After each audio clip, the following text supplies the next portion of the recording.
नमस्कार। अपन नज़रिया शो के चौथी कड़ी में आज हम सब लोग बात करेंगे चाइना की दादागिरी की कि किस तरह वह भारत को डिस्टर्ब कर रहा है। आइए नज़र डालते हैं चाइना की चालबाजी पर। भारत की पूर्वी और पश्चिमी दोनों सीमाओं पर पिछले कुछ समय से तनाव देखा जा रहा है। पूरब में चीन और पश्चिम में पाकिस्तान का दुस्साहस बढ़ गया है। वहीं नेपाल को गोद में बिठाकर उससे उल जलूल मांगे मंगवाया जा रहा है। कश्मीर में भी अचानक आतंकी गतिविधियां तेज हो गई हैं। इन सभी घटनाओं के पीछे एक ही वजह है कि मजबूती के साथ कदम बढ़ा रहे भारत को आगे बढ़ने से आखिर कैसे रोका जाए। पाकिस्तान की बात करें तो वह जब मौका मिलता है वह कश्मीर राग आलाप कर दुनिया का ध्यान अपनी तरफ खींचने की कोशिश करता है। आज 23 मई को एक बार फिर पाकिस्तान ने कश्मीर का राग आलापा है। पाकिस्तान के विदेश मंत्री शाह महमूद कुरैशी ने संयुक्त राष्ट्र महासचिव एंटोनियो गुतारेस को शुक्रवार को फोन कर जम्मू कश्मीर के लिए स्थानीय निवास संबंधी कानून को बदलने के भारत के फैसले पर चिंता जाहिर की। स्थानीय निवास डोमिसाइल संबंधी कानून के तहत वे सभी व्यक्ति और उनके बच्चे जो जम्मू कश्मीर में 15 साल रहे हों या 7 साल तक पढ़ाई की हो और केंद्र शासित प्रदेश के किसी शैक्षणिक संस्थान से 10वीं या 12वीं की परीक्षा में शामिल हुए हों, वे सभी स्थानीय निवासी माने जाने के पात्र होंगे। इस बात को लेकर पाकिस्तान नाराजगी व्यक्त कर रहा है। इसी तरह पिछले दिनों पाकिस्तान ने पहले जानबूझकर पीओके का मुद्दा उठाया और फिर बात जब गिलगिट बाल्टिस्तान तक पहुंची तो इमरान ने शी जिनपिंग से रोना रोया। उसके बाद सिक्किम में भारतीय सैनिकों से टक्कर लेकर चीन ने ये जाहिर करने की कोशिश की है कि अगर हिंदुस्तान पंगा लेता है तो उसे ध्यान रखना होगा कि गिलगिट और बाल्टिस्तान में उसका ड्रीम प्रोजेक्ट चल रहा है सीपैक का, जिसके नुकसान होने पर दोनों देशों में टेंशन बढ़ सकती है। विशेषज्ञों का भी मानना है कि अगर गिलगिट बाल्टिस्तान और पीओके भारत का हिस्सा बन जाते हैं तो चीन की कठिनाइयां बढ़ जाएंगी। उसका सबसे अहम प्रोजेक्ट सीपैक बर्बाद हो जाएगा।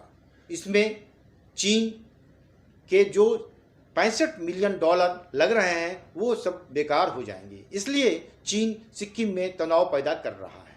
भारत और चीन के बीच वास्तविक नियंत्रण रेखा LAC पर तनाव कितना बढ़ गया है इसका अंदाज़ा इस बात से ही लगाया जा सकता है कि सेना प्रमुख मनोज मुकुंद नरवणे खुद शुक्रवार 22 मई को लद्दाख में 14 कोर के मुख्यालय लेह का दौरा करने गए थे और समीक्षा कर कल ही लौट कर आए हैं।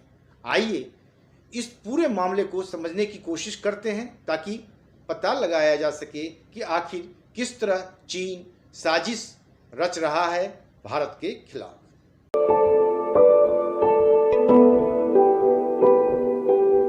भारत चीन में तनाव बढ़ा, सैनिकों के बीच वार्ता के 5 दौर विफल।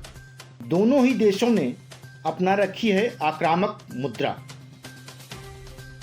भारत और चीन के बीच सीमा पर तनाव लगातार बढ़ता जा रहा है। वास्तविक नियंत्रण रेखा LAC पर दोनों देश अपने सैनिकों की मौजूदगी बढ़ा रहे हैं। वहीं भारत और चीन के बीच बना सैन्य तनाव दोनों देशों के बीच वार्ताओं के 5 दौर के बाद भी कम नहीं हो पाया है। दोनों पक्षों ने विवादित सीमा क्षेत्रों में आक्रामक मुद्रा अपना रखी है। विश्वस्त सूत्रों के मुताबिक इन दोनों स्थानों पर दोनों ही देशों ने पिछले 2 सप्ताह में सैनिक तैनाती बढ़ाई है और दोनों पक्षों के बीच तनाव कम होने की संभावना बहुत कम है, क्योंकि दोनों ही देशों की सेनाओं में आक्रामक रूप अपना रखा है। हालांकि भारत की ओर से गलवान घाटी में सड़क निर्माण पर चीन द्वारा आपत्ति जताए जाने के बाद दोनों देशों की सेनाओं के बीच बढ़े तनाव को कम करने के लिए राजनयिक चैनल भी लगातार काम कर रहे हैं, लेकिन इन्हें भी कुछ खास सफलता हाथ नहीं लग पाई है। विदेश मंत्रालय ने कहा कि भारत सीमा प्रबंधन के प्रति जिम्मेदार रुख अपना रहा है। दरअसल चीन ने लद्दाख में गलवा नदी के आसपास भारत की ओर से एक महत्वपूर्ण सड़क के निर्माण को लेकर अपनी आपत्ति जताई थी। सूत्रों के मुताबिक सड़क का निर्माण फिलहाल रोक दिया गया है। 5 मई को लगभग 250 भारतीय और चीनी सैनिकों के बीच लोहे की छड़ों और डंडों के साथ झड़प हुई थी। इसमें दोनों तरफ के कई सैनिक घायल हो गए थे। बता दें कि केवल इस मई महीने में ही दोनों देशों के बीच सीमा पर अलग अलग जगह टकराव हो चुका है। 9 मई को नॉर्थ सिक्किम के नाकू ला सेक्टर में भारतीय और चीनी सैनिकों में हिंसक झड़प हुई थी। उसी दौरान लद्दाख में LAC के पास चीनी सेना के हेलीकॉप्टर देखे गए थे। इसके बाद भारतीय वायुसेना ने भी सुखोई समेत दूसरे लड़ाकू विमानों से पेट्रोलिंग शुरू कर दी। इस बाबत वायुसेना प्रमुख RKS भदौरिया ने भी चीन का जिक्र किया।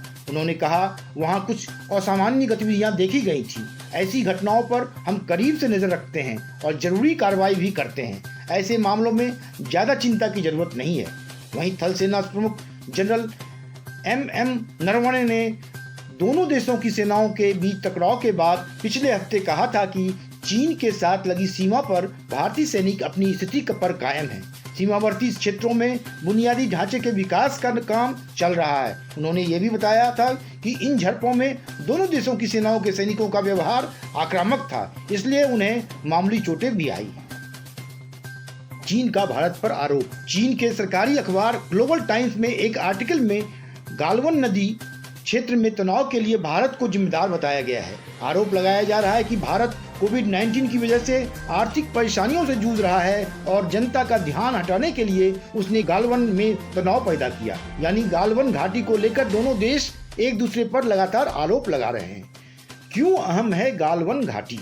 गालवन घाटी लद्दाख और अक्साई चीन के बीच भारत चीन सीमा के नजदीक स्थित है। यहाँ पर वास्तविक नियंत्रण रेखा अक्साई चीन को भारत से अलग करती है। अक्साई चीन पर भारत और चीन दोनों अपना अपना दावा करते हैं। ये घाटी चीन के दक्षिणी सिंजियांग और भारत के लद्दाख तक फैली है। बता दें कि ये क्षेत्र भारत के लिए सामरिक रूप से बेहद महत्वपूर्ण है, क्योंकि ये पाकिस्तान चीन के सिंजियांग और लद्दाख की सीमा के साथ लगा हुआ है। 1962 की जंग के दौरान भी गालवन नदी का यह क्षेत्र जंग का प्रमुख केंद्र रहा था। भारत का चीन पर क्या है आरोप? भारत की तरफ से लगातार इस बात को वैश्विक मंच पर उठाया जाता रहा है कि चीन की कोशिश रहती है कि जैसे भी हो भारत को डिस्टर्ब करना है और इसके लिए वह भारत से सटे पड़ोसी देशों को डोरे डालता रहता है।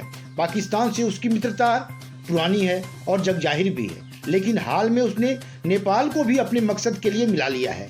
इसके पीछे की कहानी जानेंगे तो पता चल जाएगा कि किस तरह चीन भारत को घेरने के लिए साजिश कर रहा है।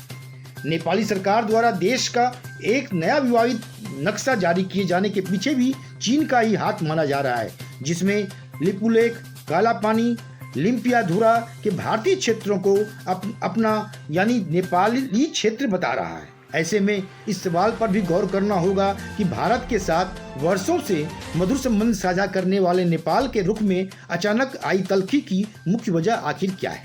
आखिर पड़ोसी नेपाल को एकदम से क्या हो गया कि वह पलट गया? गौर करने वाली बात यह है कि नेपाल ने ऐसे वक्त पर सीमा विवाद को हवा दी जब भारत और चीन की सेना लद्दाख में आमने सामने है। इससे कहीं न कहीं यह संदेश जाता है कि काठमांडू में होने वाले फैसलों में चीन का दखल काफी बढ़ गया है और यदि नेपाल के पिछले राजनीतिक संकट पर ध्यान दें तो चीन के साथ उसके गठजोड़ की आशंका को बल मिलता है। बता दें कि मई की शुरुआत में नेपाल में राजनीतिक संकट गहरा गया था और नेपाल कम्युनिस्ट पार्टी के वरिष्ठ नेताओं ने सार्वजनिक रूप से प्रधानमंत्री KP शर्मा ओली के इस्तीफे की मांग शुरू कर दी थी। कहा जाता है कि इस संकट से बचने के लिए ओली ने चीन से मदद मांगी थी और उसी मदद की कीमत वह भारत के साथ सीमा विवाद खड़े करके चुका रहे हैं। चीनी राजदूत हू यानिकी ने ओली की सरकार को बचाने के लिए कम्युनिस्ट पार्टी के वरिष्ठ नेताओं के साथ कई बैठकें की और संकट को हल किया। इसके बदले में उसने चीन को निशाना बनाने वाले एक अंतर्राष्ट्रीय आंदोलन के खिलाफ नेपाल का समर्थन भी मांगा था। अधिकांश राजनीतिक विश्लेषकों का मानना है कि भारत के साथ विवाद के पीछे नेपाल नहीं बल्कि व्यक्तिगत रूप से ओली हैं। ओली ने पार्टी चेयरमैन और प्रेसिडेंट दोनों पदों पर कब्जा करने के लिए UMLA और MC की विलय प्रक्रिया में हेरफेर किया था, जबकि उन्होंने दूसरों के लिए एक व्यक्ति एक पद के सिद्धांत को लागू किया लेकिन खुद उस पर अमल नहीं किया। इस मुद्दे पर भी विपक्षी नेताओं ने काफी हंगामा मचाया था। कहा जाता है कि केपी शर्मा ओली ने नेपाल पर एक छत्र राज के लिए कई चालें चली। उन्होंने अपने करीबी विश्वास पात्र को राष्ट्रपति की कुर्सी पर बैठाया। जब माधव नेपाल और प्रचंड द्वारा पार्टी में उनके नेतृत्व का विरोध किया गया तो ओली ने फिर मदद के लिए चीनी राजदूत से संपर्क साधा, जिसके बाद उन्होंने माधव, नेपाल और प्रचंड पर दबाव बनाकर ओली को संकट से निकाला। यही वजह है कि अब प्रधानमंत्री ओली चीन के एहसानों की कीमत भारत के साथ रिश्ते खराब करके चुका रहे हैं।